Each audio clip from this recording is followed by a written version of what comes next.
नमस्कार, मैं डॉक्टर शोभा भाटिया राजकीय महाविद्यालय जम्वा रामगढ़ से आज उत्सर्ग एकांकी जो कि डॉक्टर राम कुमार वर्मा द्वारा लिखित है, उसके मुख्य मुख्य अंशों की व्याख्या आपके लिए स्पष्ट करूंगी। सबसे पहले यह अंश है जो कि शेखर का कथन है, जो कि अपने ऑफिस के साथी विनय के साथ चर्चा करते हुए स्पष्ट करता है। और हमारा सूक्ष्म शरीर समय से मिल जाएगा, वैसा ही गतिशील, वैसा ही प्रभावशाली। जिस तरह से रेडियो के संगीत की एक लहर लंदन से चलकर वहाँ मसूरी के उसी क्षण सुनाई पड़ जाती है, उसी तरह यह मनुष्य लहर बनकर उसी क्षण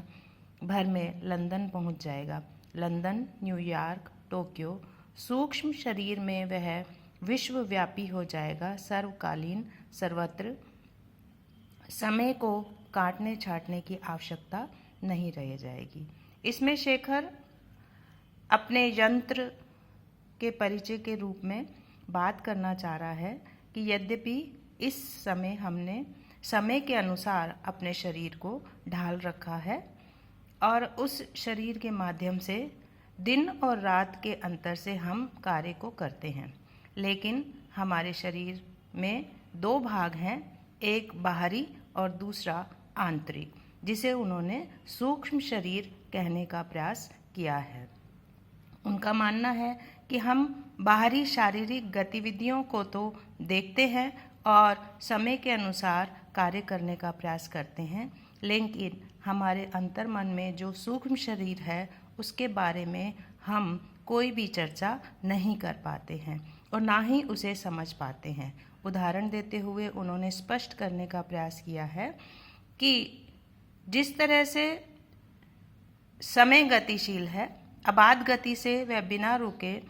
दिन और रात के अंतर के बिना ही वह चलता रहता है, उसी तरह से हमारा शरीर भी निरंतर चलता रहता है। जिस तरह से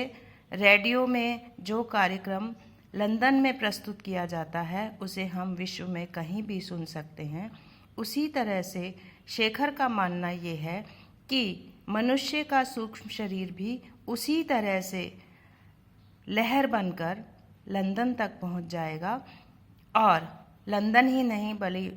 अपितु विश्व के किसी भी भाग में पहुंचने का प्रयास करेगा। सूक्ष्म शरीर से,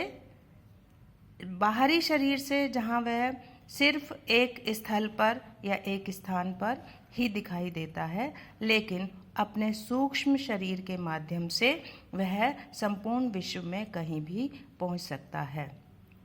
और वह हमेशा के लिए पहुंच सकता है। उसे समय के अनुसार अपने आप को विभाजित करने का प्रयास नहीं करना पड़ेगा। इस अंश में लेखक स्पष्ट करना चाहता है कि हम सूक्ष्म शरीर को पहचान नहीं पाए हैं और उनका यह भाव स्पष्ट होता है कि उन्होंने जो कार्य किया है उसके अनुसार ही वह अपनी बात को स्पष्ट करने का प्रयास कर रहे हैं। उनका अध्ययन जो है वह सूक्ष्म शरीर का है, जिसके माध्यम से वह बाहरी आत्माओं से संपर्क कर सकते हैं, जैसे कि कोई व्यक्ति हमारे सामने ही उपस्थित है। रेडियो की तरंगें जिस तरह से हमें दिखाई नहीं देती, उसी तरह से सूक्ष्म शरीर भी हमें दिखाई नहीं देता है।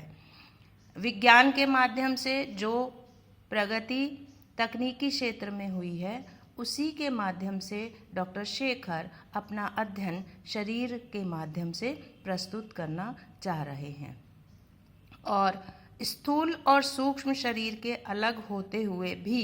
वह यह स्पष्ट करना चाहते हैं कि सूक्ष्म शरीर पर विज्ञान ने कार्य नहीं किया है, लेकिन जो कार्य उन्होंने किया है उसके माध्यम से अब सूक्ष्म शरीर का अध्ययन आसान हो जाएगा और व्यक्ति अपने आप को समझ पाएगा कि किस तरह से वह सिर्फ अपने भौतिक शरीर के माध्यम से ही जीवन यापन नहीं करता है, अपितु वह निरंतर अगर प्रयास करें तो अपने अंदर जीवित रहने वाले सूक्ष्म शरीर के माध्यम से वह सभी स्थानों पर पहुंच जाएगा, उसकी कोई सीमा नहीं रहेगी। इसे अगर हम ध्यान दें तो हम ये मान सकते हैं कि जो मन की कल्पना की गई है वह शायद सूक्ष्म शरीर के बारे में ही है। जिस तरह से हम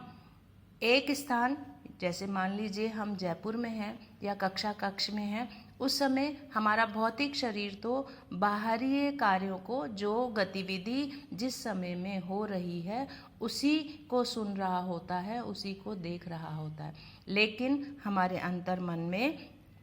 क्या चल रहा है और हम उसी समय में उस स्थान पर बैठे हुए भौतिक शरीर से अपनी कक्षा के अध्ययन को करते हुए, सुनते हुए, अध्यापक के साथ स्पष्टता प्राप्त करते हुए भी सूक्ष्म शरीर या मन के माध्यम से हम किसी भी कोने तक पहुंच सकते हैं। वह चाहे विश्व में हो, चाहे घर पर हो, चाहे खुशी का हो, चाहे दुख का हो, अपने मन के माध्यम से हम बहुत दूर दूर तक पहुंच सकते हैं।